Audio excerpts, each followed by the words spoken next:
जयंती महोत्सव सोहळ्यामध्ये आजच्या कार्यक्रमासाठी विशेष उपस्थित असणारे व आत्ताच पुढील कार्यक्रमासाठी ज्यांना जावं लागलं ते आदरणीय सामाजिक न्याय विभागाचे मंत्री माननीय संजयजी शिरसाट साहेब, तसेच या कार्यक्रमासाठी विशेष उपस्थित असणारे संबंध महाराष्ट्राचे मार्गदर्शक, खरं तर ज्यांचं नाव हर्षदीप आहे, परंतु मला असं वाटतं की ते आंबेडकरवादाच्या विचाराचा दीप आहे.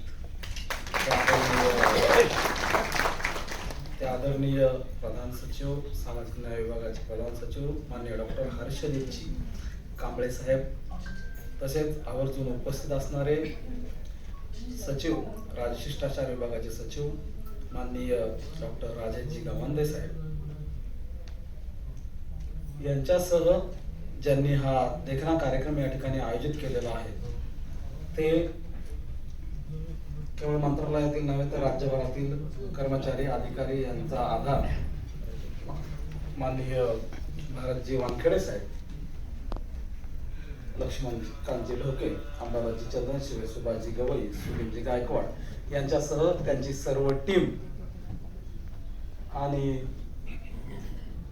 त्याचबरोबर एखादा कार्यक्रम जेव्हा खऱ्या अर्थानं होत असतो तेव्हा विचारपीठ, आयोजक यांच्यापेक्षा जास्त महत्त्व सध्याच्या काळामध्ये ज्यांना आलेलं आहे ते म्हणजे समोर माणसं उपस्थित असणं खूप गरजेचं असतं. आणि तुम्ही सर्वजण उपस्थित आहात, त्यामुळं हा कार्यक्रम अधिक देखणा होत आहे. म्हणून आपण सर्व बंधू भगिनी, कर्मचारी, अधिकारी, छायाचित्रकार, वृत्तपत्रकार, माझ्या बंधू आणि भगिनींनो, आज या ठिकाणी आपण विश्वरत्न डॉक्टर बाबासाहेब आंबेडकर यांच्या जयंतीच्या पार्श्वभूमीवर सगळ्या महामानवांची एकत्रित जयंती संपन्न करत आहोत. आणि या ऐतिहासिक ठिकाणी हा कार्यक्रम ज्या ठिकाणी होत आहे त्यामुळे अधिक या कार्यक्रमाला महत्व आहे की ज्या ठिकाणी या महामानवांच्या विचारांचा जागर होतो. अख्ख्या संबंध महाराष्ट्र राज्याच्या सांस्कृतिक, सामाजिक विभागाचं प्रतिबिंब या कार्यक्रमामध्ये आहे. आणि म्हणून या ठिकाणी हे विचारपुष्प ठेवत असताना संबंध विश्वाला शांतीचा आणि करुणेचा संदेश देणारे या पृथ्वीचा सर्वोत्तम भूमिपुत्र तथागत भगवान गौतम बुद्ध, या पृथ्वीचा पहिला चक्रवर्ती राजा सम्राट अशोक, समतावादी संत बसवेश्वर, बाबासाहेबांनी ज्यांना आपल्या गुरुचं स्थान दिलं ते समतेचे दोहे गाऊन समाज जागृती करणारे संत कबीर, आम्हा घरी धन शब्दांची रत्ने, शब्दांची तर शस्त्रे, यत्न करू या भाषेमध्ये ज्यांनी शब्दांचं सामर्थ्य सांगितलं. आणि वेळ पडलीच तर नाठाळाच्या माथी हानुकाठी या भाषेतही ज्यांनी विद्रोह करायला शिकवला ते जगद्गुरु संत तुकाराम महाराज, ज्यांच्या कीर्तनांना, अभंगांना बसून एक विद्यार्थी असा घडत होता, एक शिष्य त्यांचा असा घडला की ज्यांनी या महाराष्ट्राला स्वाभिमान पेरून या महाराष्ट्रातल्या प्रत्येक माणसाला सांगितलं की या गुलाम झालेल्या मनामध्ये स्वराज्य निर्माण करण्याची प्रेरणा दिली आणि तुम्ही राजे होऊ शकता हे त्यांनी सांगितलं आणि स्वतःचं राज्य उभं करून दाखवलं. ते स्वराज्याचे निर्माते, कुळवाडी भूषण, रयतेचे राजे छत्रपती शिवाजी महाराज, छत्रपती संभाजी महाराज, हे देखणं स्वप्न ज्या आईने या मुलांना दाखवलं आणि ते करवून घेतलं त्या राजमाता आऊसाहेब जिजाऊ. आणि त्या पुढच्या काळामध्ये प्रतिक्रांतीच्या युगामध्ये या महाराष्ट्रात, या देशामध्ये प्रतिक्रांती होत गेली असताना या भूमीमध्ये हा मानवतेचा विचार पुढच्या काळात गाडला जातो की काय अशी परिस्थिती जेव्हा उभी राहिली त्या काळामध्ये माणसाला माणूस म्हणून जिथं स्वीकारलं जात नव्हतं, हक्क अधिकार हिरावून घेतले होते.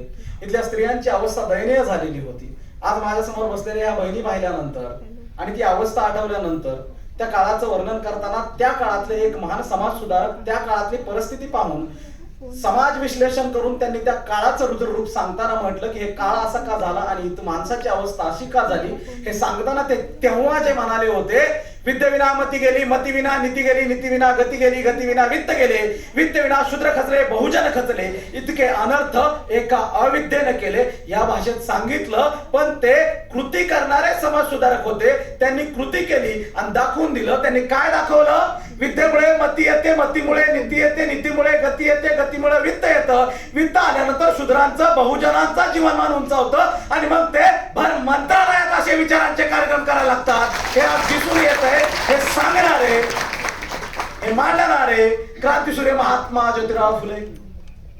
आपल्याकडे असं म्हटलं जातं, प्रत्येक यशस्वी पुरुषाच्या मागे एक स्त्री असते.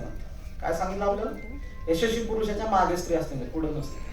आता असं झालंय, जेव्हा 2 पावलं पुढे स्त्री चालत असेल तेव्हा पुरुषाला यशाची वाट सापडते. आणि हे इतिहासात ज्या स्त्रीनं दाखवून दिलं, हे इतिहासात ज्या स्त्रीनं दाखवून दिलं, त्या फक्त भारतातीलच नव्हे तर आशिया खंडातील पहिल्या स्त्री शिक्षिका, मुख्याध्यापिका क्रांतीज्योती सावित्रीबाई फुले. आपल्याकडे आज या देशामध्ये, महाराष्ट्रामध्ये एका संकल्पनेच्या भोवती या महाराष्ट्राचं, देशाचं राजकारण, समाजकारण, अर्थकारण, सांस्कृतिक कारण फिरताना दिसतं. ती संकल्पना म्हणजे आरक्षण. यावरती आवर्जून हा मुद्दा घेऊन का बोलतोय तर आज 100 वर्ष उलटून गेली तरी आमच्याकडं त्या भोवतीच हे सगळं फिरताना दिसतंय. का तर आजही या देशातल्या 99% लोकांना, आम्ही काळ पुढे आला म्हणतो, 21व्या शतकात आलो, पण आजही या देशातल्या 99% लोकांना आरक्षण नेमकं कशाला म्हणतात, ते कशासाठी असतं, ते कोणासाठी असतं आणि ते काय होतं, ते नेमकं कशाबरोबर खायचं असतं आणि ते का दिलं गेलं हे आजही समजत नाहीये. 21व्या शतकात आम्ही गेलो तरी, परंतु आजपासून 120 वर्ष आधी आरक्षण म्हणजे काय आणि ते कशासाठी द्यायचं हे त्यांनी उभा राहून ठासून सांगितलं. फक्त सांगितलंच नाही तर त्यांनी ते स्वतःच्या संस्थानातून सुरू केलं आणि म्हणून त्यांना आरक्षणाचे जनक म्हटले गेलं. ते आरक्षणाचे जनक लोकराजा राजर्षी शाहू महाराज.